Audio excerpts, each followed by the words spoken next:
Ladies and gentlemen, thank you for tuning in to No Buzzwords. I am hosting solo. Adam is off at a Brazilian Jiu-Jitsu tournament of some kind, getting his head smashed in. Adam, God bless you.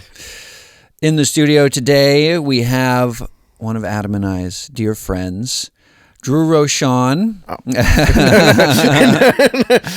Drew Rochon is known for being an incredible musician, talented drummer, a good bassist, great singer, and an exceptional top-tier A++ guitarist. And I have the pleasure of playing in a band with Drew, and it's going to be a fun little conversation that we have today. So, Drew, thanks for joining me on the show, brother. Yeah. Yeah. Good to be here. Yeah. Good to see you. Yeah. So one thing that I talked to you about it a little bit before, Adam and I have had two close friends on the show so far, Ben and Jay. And I think the episodes turned out pretty good, but we definitely had a problem where it was like, I know everything about these people. Oh, I see. So how do we talk to them as if it wasn't like we didn't want to talk to these people as if we didn't know them, but the episodes that come the most naturally is when we're sitting across from somebody who we kind of don't know that well or don't know at all. So many of the episodes have been we're sitting across from somebody that we've never even met before until we hit record. Oh, wow. And so it's a fun episode because we get to know them live and the conversation's super natural because there's so much we don't know about each other.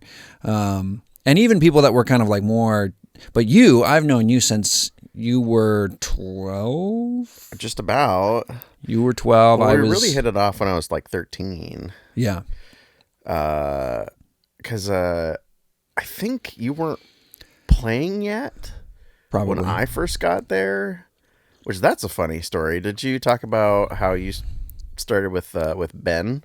Yes. Yeah, we talked. We did cover that when Ben was on. He introduced me to music by way of pointing at me and saying Michael will play the bass. Yeah, he'll do that. Yeah.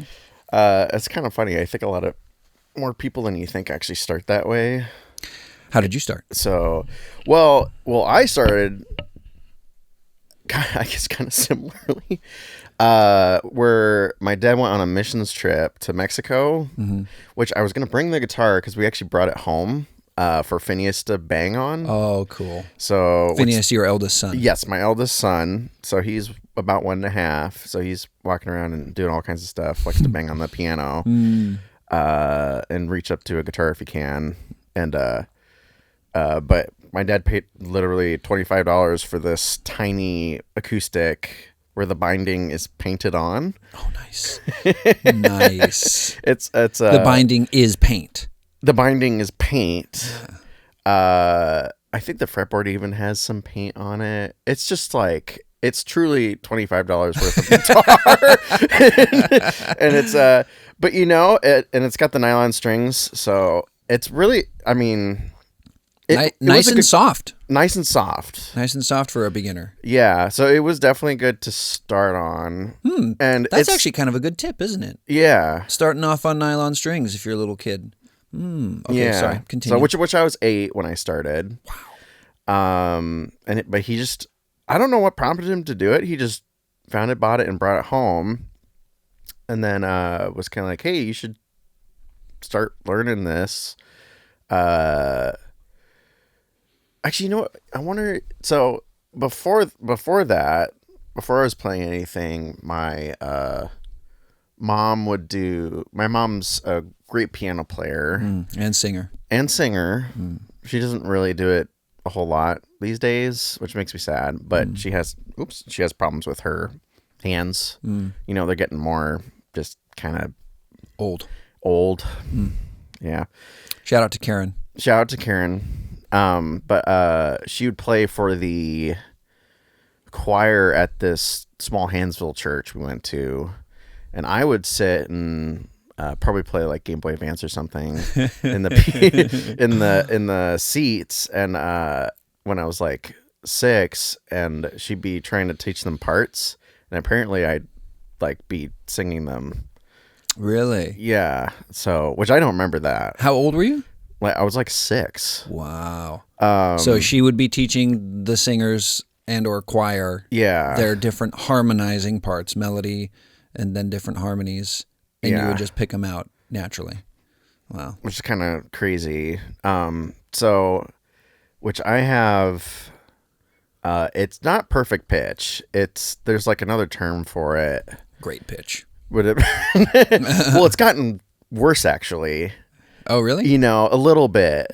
As you know, it's one of those things where it's like I've noticed it more like after I've sang versus like hitting it, you know. So it would help if I actually like exercised my vocal cords properly more, you know. But I totally lost my train of thought. So you're saying that when it comes to your pitch, you grew up being able to just hit it. Yeah. You just automatically hit the note that you needed without even having to think about it. Whereas now you kind of got to miss the first time to find it. Yeah. Well, miss it, kind of like go here and then, okay, I need to kind of, you know, especially if I'm like singing in the car or something, I'll like do that and then I'll like, okay, that's what I need to do, you know, kind of like do it over again, which I wish we could do live, but, you know, but I think when we play live, like if we can hear really well, I think we do pretty spot on, but there's definitely spots where it's just like you're going purely off of muscle memory, you know, and you're most likely hearing it from that speaker that's in front of you. So, and then I've got an uncle who plays like if you can blow air into it, he can play it. Wow. Which he's quite the character. Was that on your dad's side? That's on my mom's side. Oh, okay. So on my dad's side, I haven't really heard him play much, but my uncle Rainey plays like flamenco guitar, which is like the classical guitar, but like, you know, you're kind of like slapping it with your fingers. It's a Spanish thing, right? Yeah. Yeah, which I think he was in Spain learning that. Oh, wow. Yeah, and then he was military, so I don't remember if he did that in the military or not. He might have done that after he got out. Or like in the military band? No, like traveling for the military, but like his major thing he did for the military was in Vietnam. Oof. Yeah, he was in Vietnam. Same with my other uncle, which I don't actually know what he did in the military, but I know my other uncle was not paramedic. I think just a medic. You know, he was patching people up. Ugh. In Vietnam. Yeah, in Vietnam. That's the worst place to worst place to be doing that. But thank you, Uncle Rainey. Yeah, thank you for your service. Both my grandpas too were military. So World War II and then Korean War. Which So anyways, there's some music in the bloodline. Yeah. So which makes me very excited for my kids. Well, and your dad's an excellent drummer. He is. Yeah. So that's just something he worked on his own. He actually started out on saxophone. Oh, I forgot that. Yeah. But he hasn't really exercised that as much as the drums. What's kind of funny is, so like he was really trying to do drums and then kind of like, I guess dropped it, you know, at one point, like before he met my mom. And then, like sometime afterward, like, I don't know if he had a drum set or he would go to get a drum set, but she had no idea he played. Oh, so it was that kind of like shoved aside. Sure. Yeah. But she was kind of like, what? So, which, you know, in our house, in their house, the house you grew up in, the house I grew up in. So they have a garage and then there's a small corner, where he built like smaller than this room studio. Yeah. Like a fourth of this room. Yeah. Fourth of this room. It's just big enough for the drum set and you can sit down next to it for like a small amp or whatever. And then he's got like stuff to listen to music, but he hasn't really done that in a long time. But yeah, so he's been able to practice that a whole lot more. And then he was taking lessons for a while from Gary Williams. Rest in peace, Gary Williams. Oh, I didn't realize he died. Yeah, he died. Which I found out, like someone had mentioned it and I looked it up, and Dad didn't even know either. Oh my goodness. But yeah, he was an amazing musician, a really nice man. Yeah. For those who don't know, Gary Williams, world-class drummer based out of Kitsap County. Yeah. Born and raised in Kitsap County? What was it? I don't know. But he was here for a long time. What was the name of his band? Your dad took us to see him one time. Is it Ecstasy in Numbers? That sounds right. Yeah. That sounds right. And they were like an incredible fusion jazz thing or something. Yeah, probably jazz fusion would be the descriptor. I remember your dad took us to Olympic College to see them play. Yeah. Oh, you were there for that. Yeah.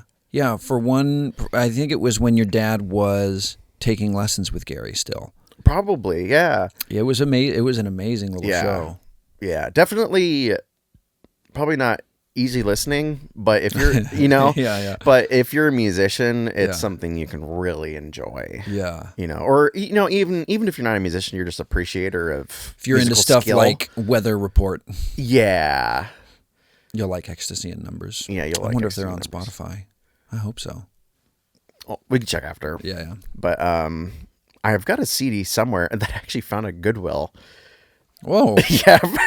Oh, interesting. Yeah, and it's got like the Leonardo da Vinci. Yeah. The drawing of the anatomy drawing of the anatomy dude. drawing. Yeah. I have that CD too. I think I got it at that show. Oh, awesome. When I say have, I mean had. Had? I may or may not have it. I don't know. Oh. Yeah. Did you get rid of a lot of CDs? No, I still have them. You still have? Oh, I still have my CDs. I just don't have a CD player. What? Yeah. Do you? Do you have a CD player? Yeah, I've got. Well, so I have a PS3. I can play. I can play CDs on, and it's got the visual. Oops! It's got the visualizer on it. Okay. Where it just puts up the image of the CD on the screen or whatever. No, it puts up like the Earth and space. Oh yes, I know what you're talking about. Yeah. or you can change it. So I have that, and then I got like a Sony CD player, and I set it up. I'd gotten it from Goodwill, and then I plugged it in, and it doesn't play because it doesn't like. The tray doesn't go in all the way. Like even if you force it, it doesn't like lock. Yeah. So constantly it just reopens again. So it doesn't play, unfortunately. Well, because nobody's making CD players. Is anybody making CD players anymore? There's gotta be, because they'll still make like China. They're probably making them in China. Of course, you get them on Amazon. Get yourself a CD player. But yeah. But I gotta repair that thing. Really, it probably just get a new one. I'm kind of thinking I need to eventually make the transition to vinyl. Dude, vinyl's a nice experience. Vinyl's a very nice experience. I feel like that'll be healthy for our kids. If our kids can see us turning music on, because you have to there's a lot of care and effort that goes into putting on a vinyl record, and then you got to switch it too. You got to switch it, and so you're more likely to pay attention. And when I play music on my phone, it's fun for the first song, and then for some reason, just the way that the phone projects the music into the room, it just starts to like clog up the space in an unpleasant way. Even if it's music that I really like. Like yesterday, Mary, Isaac, and I were just kind of winding down. I think we were cleaning or something, and we wanted to have fun while we did it, so we turned on Frank Sinatra on Spotify on my iPhone. And Isaac and I danced around the room together. I held him, and we just kind of pranced around to Frank Sinatra. And then after that first song, just the way that the phone projected the music into the room, it got to the point where it was like, ugh. Were you just playing it like off the phone speaker? Yeah, off the phone speaker. And I was just like, we got to turn this off because it's just, I don't know, it's just filling the room in a way that's not pleasant. Well, like the technology gets better, but you can only do so much based on the physical parameters of a phone. Mm-hmm. You know, I mean, I'll probably... We do have a Bluetooth speaker, but we just never turn it on for some reason. Oh, what the heck? What the heck? What the heck, dude? But anyways, that's what I'm kind of saying. Like, it would be kind of cool. I like the idea of having a nice vinyl player with a nice sound system and then kind of working on... Because most new records are still... They're still released on vinyl. Yeah, that's been kind of crazy. Like, there's definitely a point where people were just trying to get rid of them for, like, cents.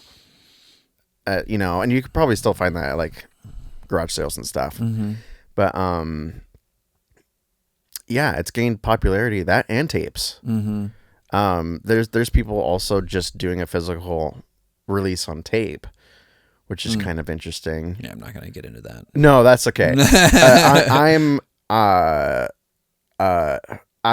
don't know if I'd call myself an old soul. I just like old things. Analog. I like analog things, but I'll also, you know, play on a PC. How much do you think? Okay, do you think that being, because I like analog as well. But it just so happens that we're both guitarists, right? And we both like tube, and we both like tube amps. There's all sorts of digital amps out there, but if like most guitarists yearn for analog amplification. And so doesn't that, I mean, it's going to get into everything for us, isn't it? We're never going to not love analog. Yeah, totally. Which that's been interesting with the whole, like, I don't know what you call it, emulation, where you have like the pedal boards, the like all-in-one pedal board where it has like a million different amp simulations. Yeah. So I have yet to actually try any of the new stuff. I remember the old stuff sucking. Yeah. Like the Line 6 Spider insane mode amp, you know. So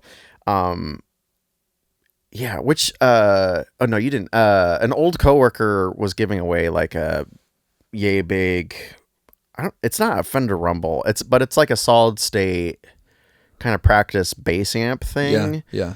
And it's been good for practice. I use the same thing. I use a little Fender Rumble. Right. Yeah, and I turn the bass all the way down, the mids most of the way up, the treble most of the way up, and I just try to make it not sound digital, but or solid state. Yeah, but I'm turning around to it a little bit. It's good. It's good for rehearsal. I bet I could use that. Well, not that one, but like I could use something similar live. I guess it depends, sort of like, do you want to keep things somewhat clean? Because I think that's the thing that kind of a lot of guitarists are turned off of, is like, I can't push and break a solid state amp like I can a tube amp. Well, you can, but it breaks up so differently. It breaks up differently. And for the non-guitarists listening, what we're talking about is like old school amplification has like in your car stereo, if you turn the volume all the way up, it starts distorting. Yeah. Because for some reason, the volume knob can go past what the equipment can handle as far as projecting the sound cleanly. Yeah. And so what happens is guitar amps do the same thing, but we like it. Yeah. You push that volume all the way up, and the amp starts pushing out more sound than it was made to push out, and so it distorts, and that's when you get incredible sustain and distorted guitar sounds. And so analog amps do that better than anything. Yeah. Which, similar note, you're familiar with Rick Beato on YouTube? Yes. Yeah, he's which I haven't really gotten to watch a lot of his long form content, but I was like, one day I was just going through all of his short form. And he had an interview with this producer slash recording engineer guy, and he talked about digital versus tape, like recording, and he said, with digital, you perfectly capture everything, but with tape, it actually kind of messes things up in a good way. Because what he would find is he'd record digital, and then you get essentially, like, if you had all the frequencies, it would do this, versus tape would kind of like do this. Shave all off. shave off all of the Some of the high end and low end. Yeah, well, it would shave off the unpleasant frequencies. Oh. So with digital, you'll get Everything. Interesting. And you'll try and mess around and get what the tape does, but then you'll get those super high, like, annoying frequencies and stuff that are unpleasant to listen to. And so he kind of was like, the perfect blend is if you record digital and then you go through tape to kind of like balance everything out and spread it out. So I thought that was very fascinating, because we've only recorded digital. Right. Yeah, I think that's also part of the reason, like, plugging straight into something versus like an amp doesn't sound as good, because you're getting all of the information, and tube warms everything up in a nice way, and you'll get treble too, but it's not like it's not piercing. Well, let's back up a little bit. So your mom's an incredible piano player, great singer. Your dad's a saxophone player and a drummer. Yeah. And then young 8-year-old Drew gets the wonderful gift of a $25 nylon guitar from his dad. That was where we originally started. So, yeah, he brought that home, and I just started learning it. I think there was a little class at the church, and I started practicing really basic stuff. And then eventually I got good enough to... Wow. Yeah, that takes me back. Eventually we got like not like a 3/4 sized Ovation acoustic. I remember. Yeah, the red one. I remember that guy. Yeah, which that is now with a family friend, their kid. So that was before I had my kids. So otherwise I would have kept it. But I know where it is. So if I need to if it's not being used or whatever, and I like, can I get that back? So, but I started learning on that, and then how old were you when you got the Ovation? That's a good question.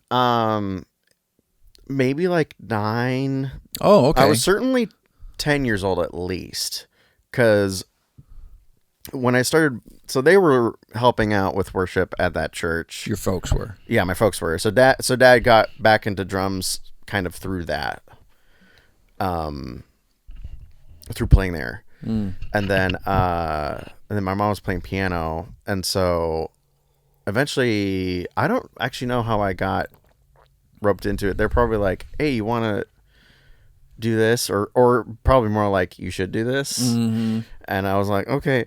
And I started playing there doing worship, and at the age of 8. At 9, the age of 10. 10. Okay. At the age of 10, and I would hide behind her piano on stage. so there'd be like if you're facing outward, like there'd be the stage, and then like her piano, and then like me over here, because I was like, I could still be that. I kind of still hide behind something, and that is my guitar, and I do a lot of this stuff in my hat, hiding my face, which you can't do doing just singing.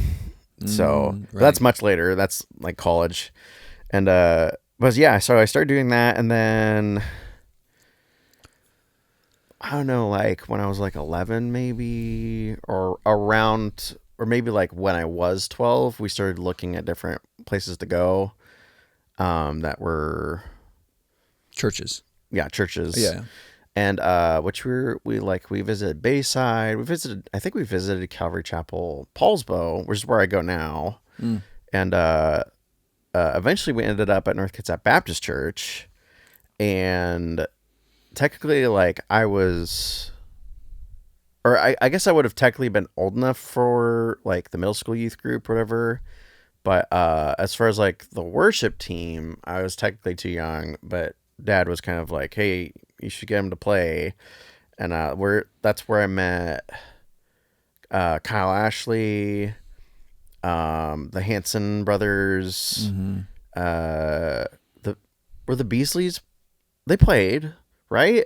I don't think they were on the worship team. Were they though. on the? Okay, they weren't. Maybe Lance played drums for a second, possibly. I wonder or if they were guitar, like. maybe? I wonder if they can't were remember. learning at one point. Yeah, I know Lance was learning guitar at one point. Yeah, I think Zach was.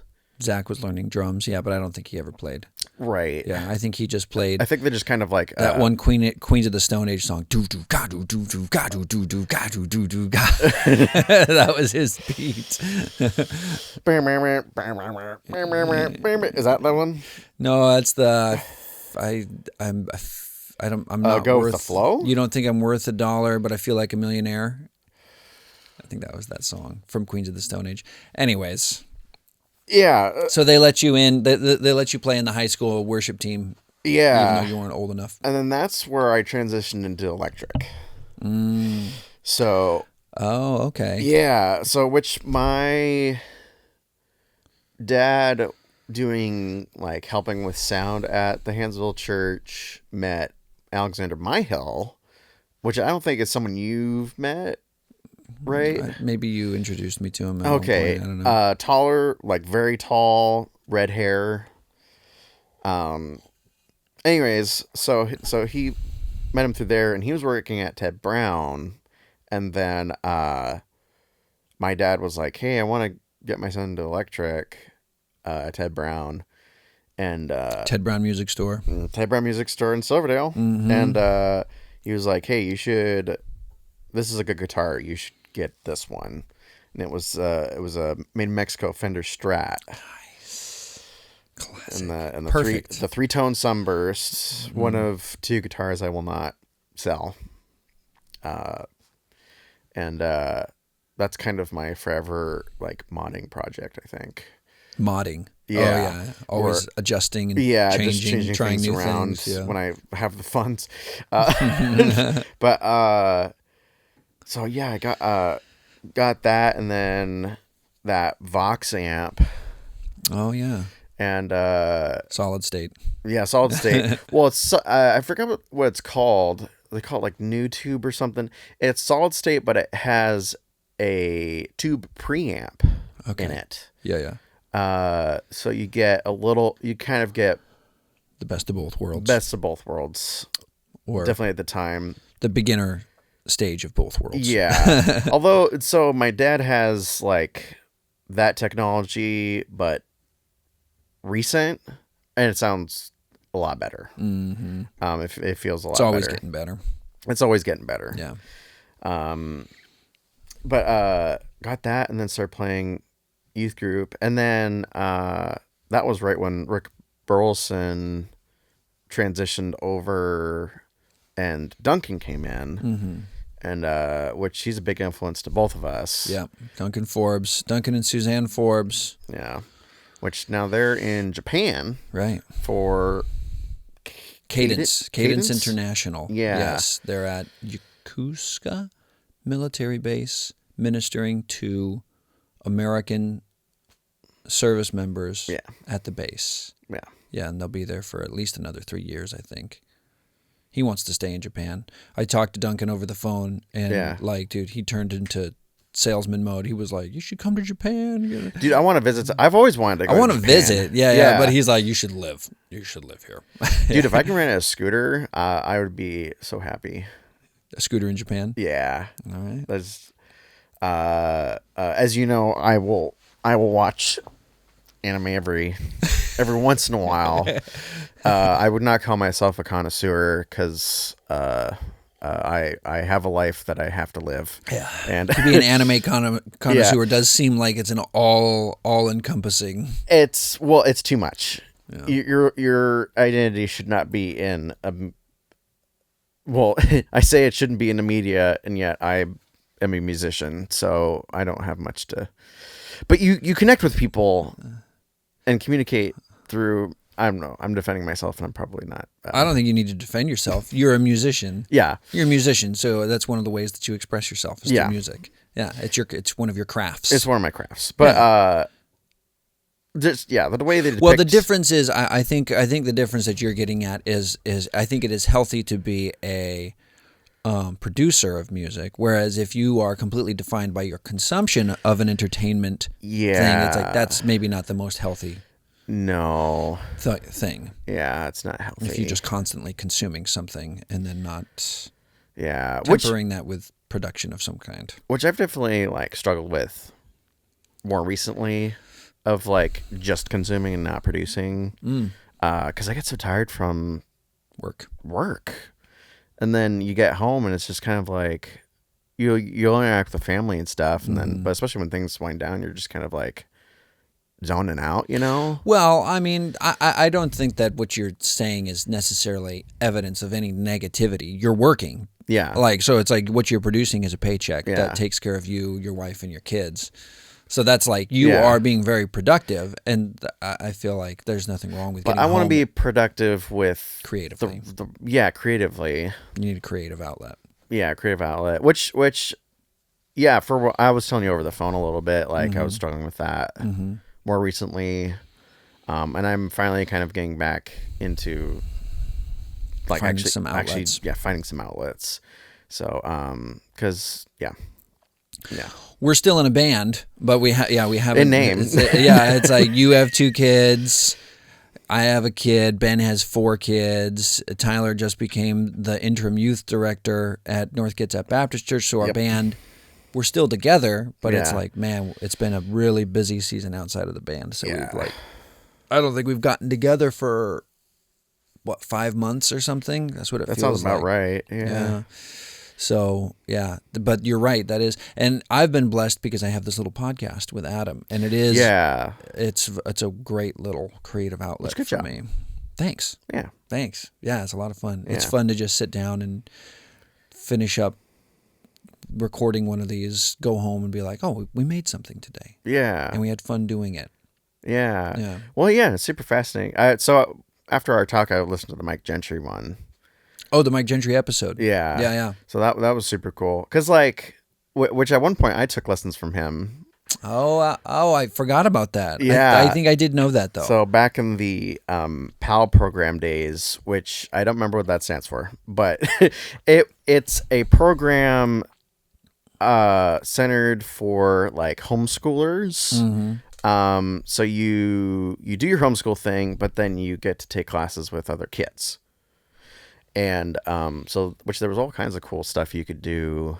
Was that a weekly thing or a daily thing? It was once a week. Yeah, a few days a week kind of a thing. Okay, if I remember correctly. It's been a long time.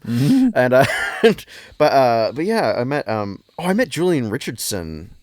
Oh, Julian. During that. Yeah. Julian is such a cool guy. I haven't seen him in so long. I need to call him because recently Julian, if you're watching. Yeah. Yeah, man. Which I still follow him, on the social platforms, and he's still doing music on his own, which he's a monster musician. Easy. Monster guitarist, drummer, bassist, super good. Dude. Great vocals too. Yeah. He's done rap. Wow. That was he did a rap album at one point. I remember that. Wow. I didn't know that. Yeah, I don't remember under what name. I'd have to ask him. But some time ago, he had asked about getting copies of the Animal Outfit recordings, which I he. That was our first band. That was our first band. It was progressive alternative, which meant It was alternative rock, but it didn't know when it should end. Yeah.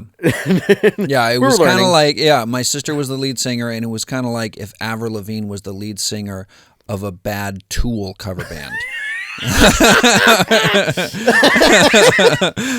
Oh my gosh. Yeah, and then I used the Strat and the Vox amp. I used for all of that, or for most of it.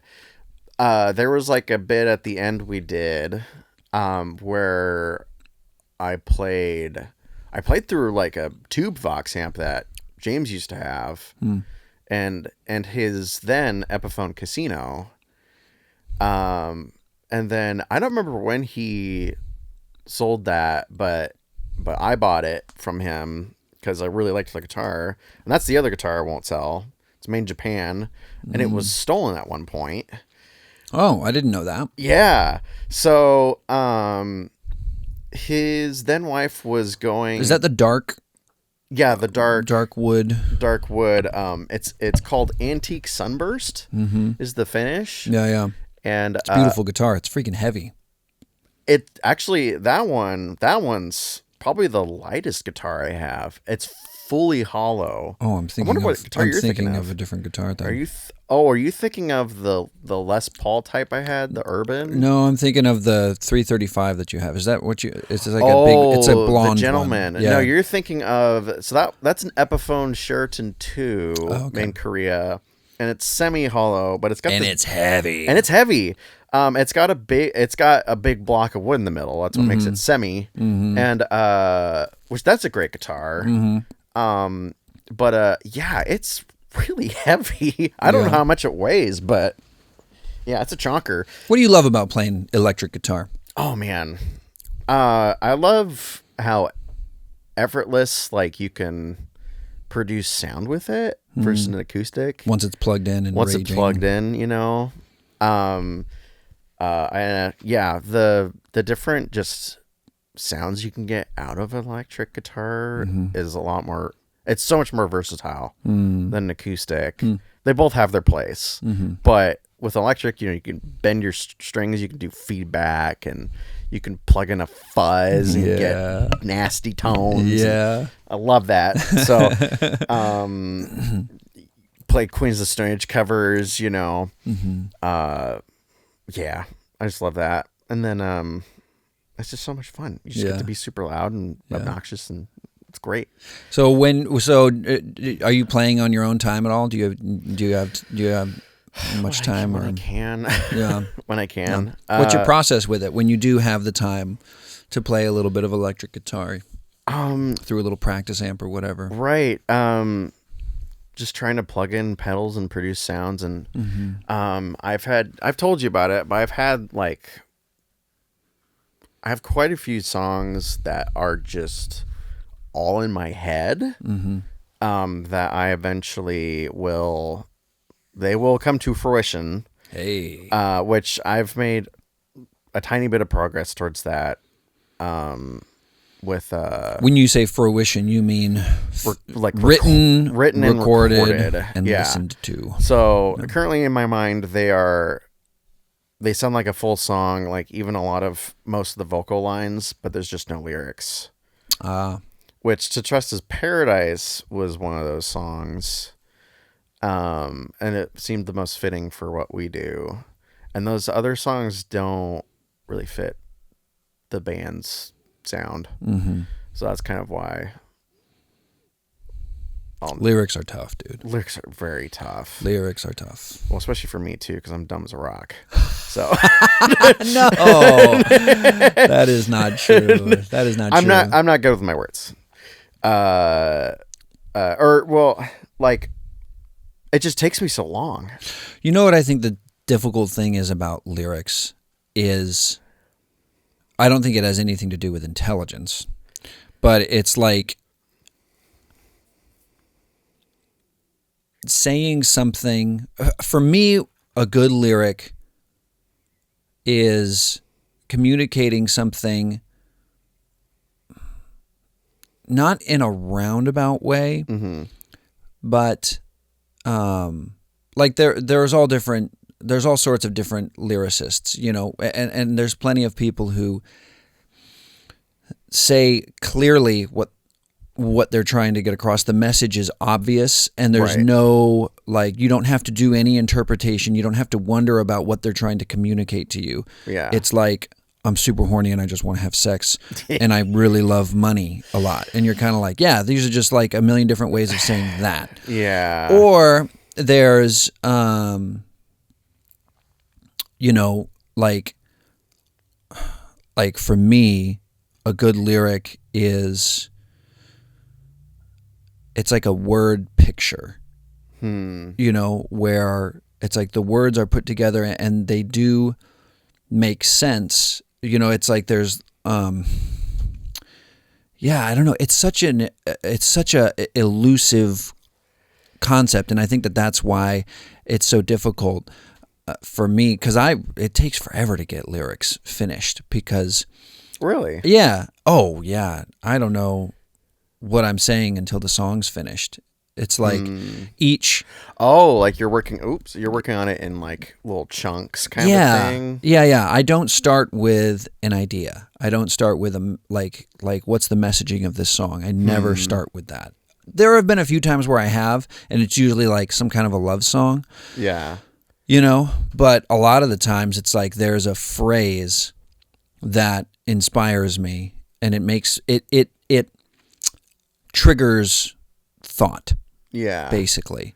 I remember one of my favorite lyrics from Se La Cora, our band, is people, and this is on one of the upcoming tracks that we're working on. We've been working on for like 2 years. But the lyric is, people would know better if it wasn't for the laugh track. Yeah. And the song is, you know, it's a critique of popular entertainment, I guess. Yeah. But it's just, there's a lot that goes into that because, okay, yeah, that makes you think of a sitcom with the laugh track, but there's so much more that it could insinuate as well. And then we do, as we kind of get into that, as you get in through the rest of the song. Anyways, lyrics are tough. All of that to say that lyrics are tough. Yeah. Which, funny, yeah. So with lyrics, that's kind of interesting. Which that makes me think of automatically Mars Volta. Yeah. Where the Mars Volta. The Mars Volta. Where you're painting, Cedric Bixler Zavala. Yeah. Where he's painting like word pictures. A fever dream. Yeah. Versus you know, like this is my journal, you know. Yeah, or like Johnny Cash.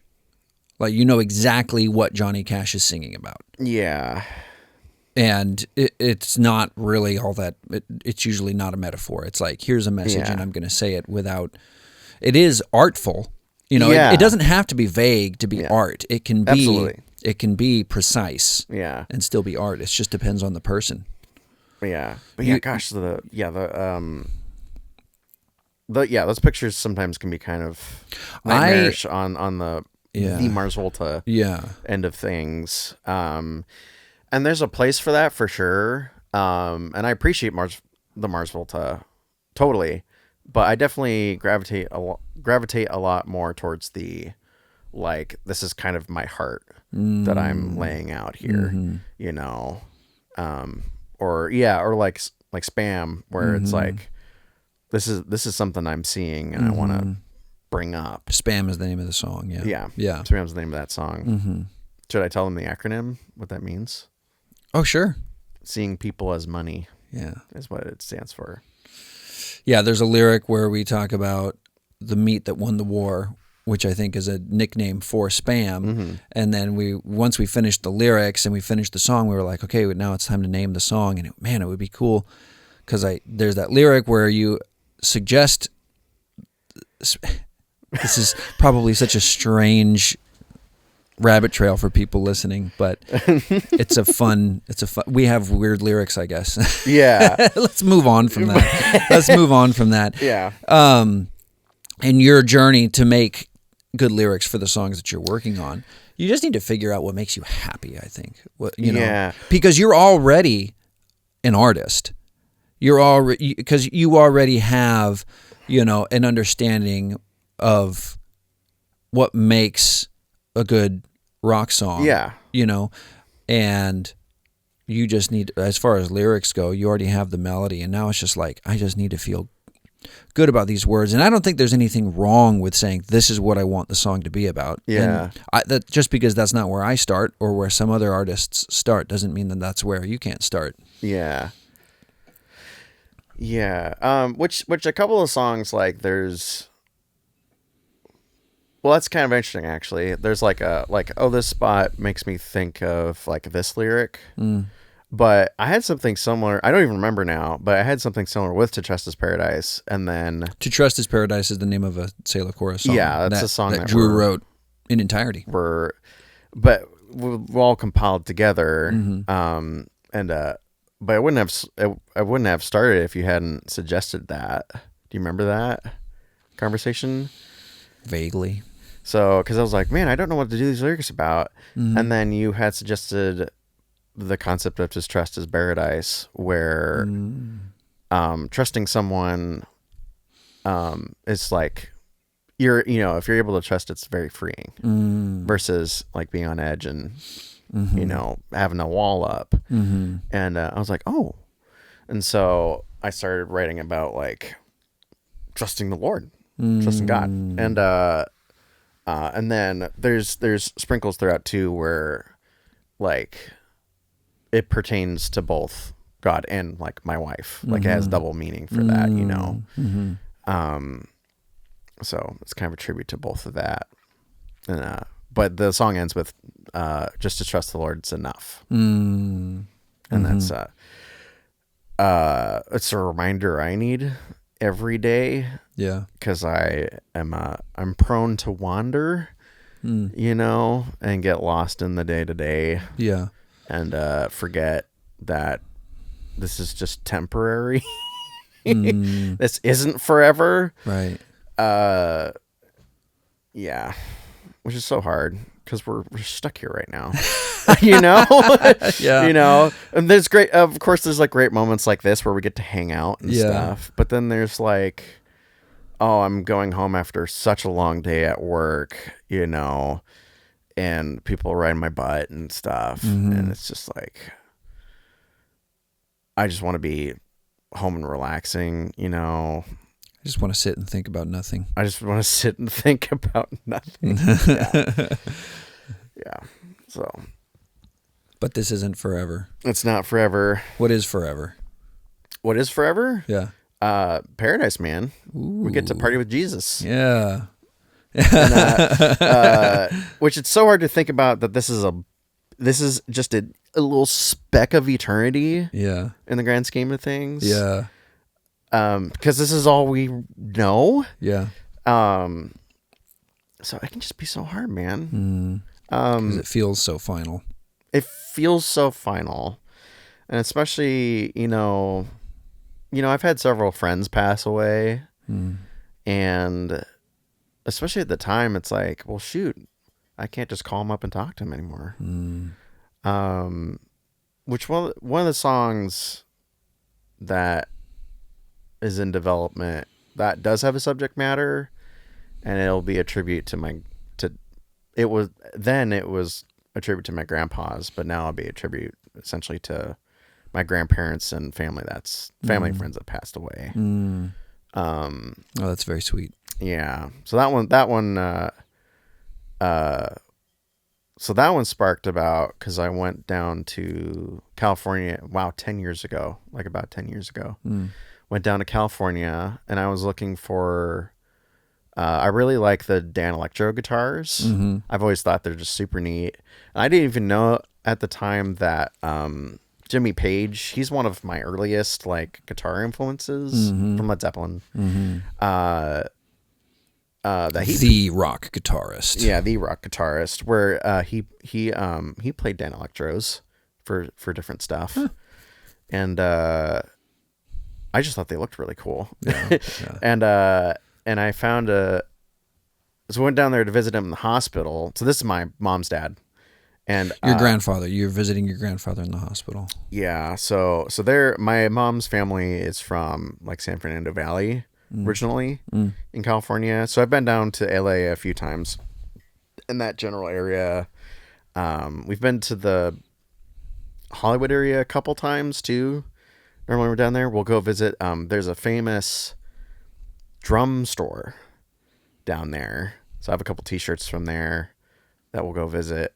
We'll go visit there, and really neat. But I went to Guitar Center and I found that baritone, and then Baritone Dan Electro guitar. Baritone Dan Electro, made in Korea, and sent that. I got a bass case, and then they shipped it up to Washington. Wow, which is pretty cool. And then that song started on that guitar. Very cool. So I think that's one thing I really like about playing different guitars or different pedals, where it like a song comes out of it. Which you've had experience doing too, right? With different pedals you've gotten. Yeah. If I get a new effects pedal, sometimes that'll inspire me to play differently. Yeah. But normally it just inspires me to turn it on and off and on and off and on and off and play it and like goof around and everything. Yeah. Usually I find a song just being like by not thinking about it, or just jamming with somebody, being in a very comfortable space, a very comfortable, no pressure musical situation. Yeah. And usually it's just noodling about between during like a rehearsal for a worship set, or if I just pick up the guitar on a whim, my fingers will stumble across something that doesn't sound like what I normally do. Isn't that where where's all the stuff came from?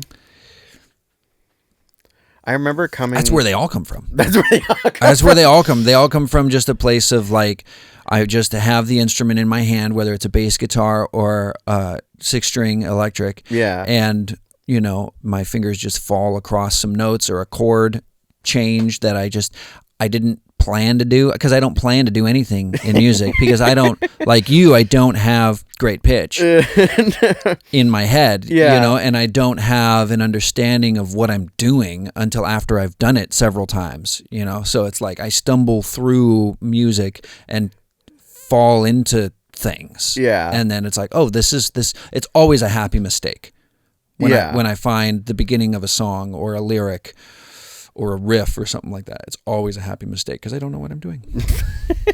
I know less of what I'm doing now. I know how to play. I know how to play my parts. Yeah. So something will come into my head, and I then have to learn how to play that. Yeah. Is kind of how my mind works. So I didn't know how to do a metal solo, but I have figured out a close enough one for like one of the new ones we're working on, Hot Altruism. Yeah. Which you were there for that recording. Total face melting shred-a-thon. And I was because I've never been a fast player. I've never been a like super technical like kind of player. Which is, it's interesting. The more time that has gone on, the more I kind of like look up to people like David Gilmour from Pink Floyd and his playing, where he'll have like a couple fast things here, but he really knows how to like tell a story and make a note, sing, and which has been really inspirational for me. And I'm kind of there was one point more recently, I guess like within the last year, where I'm just not good with my scales anymore, but I've figured out like certain shapes that I can then transfer to different keys and kind of move around that way, when you're figuring out solos. When we're figuring out solos and stuff. And, but with David Gilmour, he'll he's not the only guitarist who does this, but he'll bend up a note and then he'll vibrate. He'll do a vibrato on the note, which is difficult. It's a lot easier if you have lighter gauge strings, which I've now learned this. I'm actually kind of moving towards lighter strings. Sweet. Because we will do stuff where like I'll tune my E down to B, which is pretty low, and get flabby. But if I hit it right and I don't just smack it, it'll still work.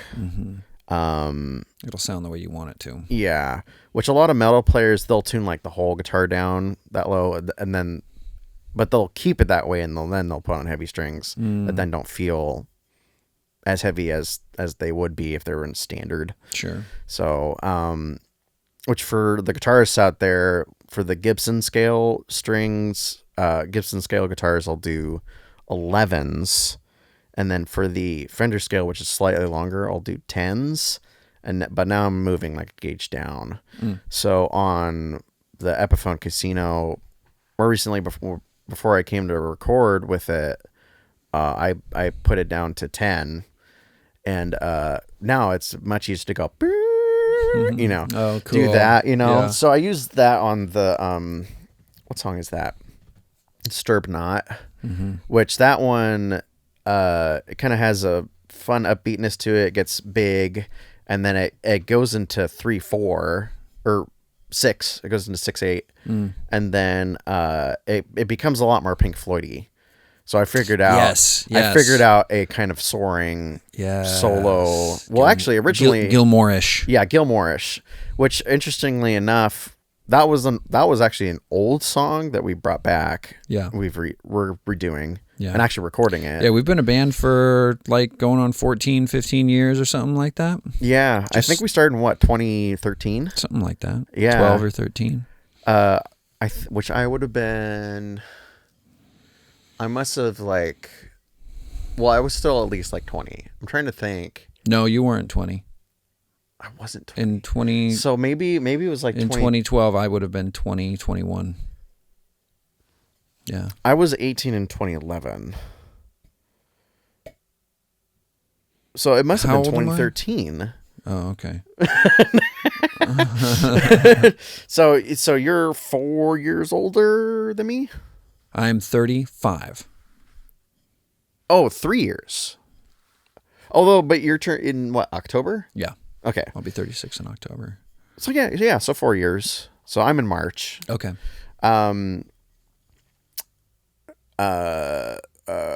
So 4 years older. So 2013, if I was 20, so you would have been like 24. Yeah. Somewhere around there. Anyways, the point was, I wasn't old enough to play in bars yet. So that's right. So we, you had to like step out for the shows. Yeah. Or between sets or something. I had to play and then just kind of get out. Yeah. Yeah. So that was fun. But well, it's been an hour? Has it been an hour? What time is it? 8:16. Yeah. Oh my gosh. Yeah. Well, let's see here.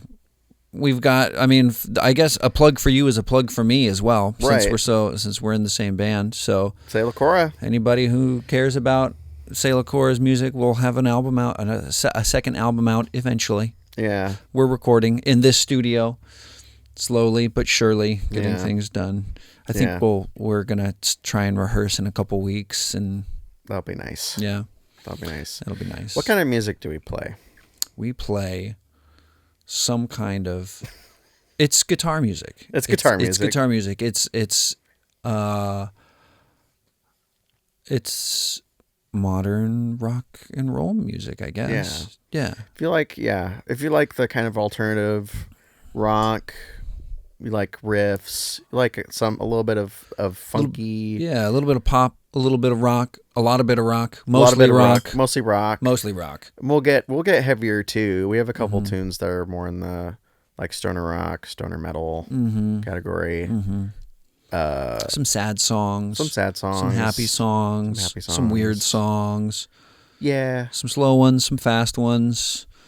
It's drums, bass, guitar, a little bit of keyboards. A little bit of keyboard. Yeah, we sing. Harmonies. Say La Cora.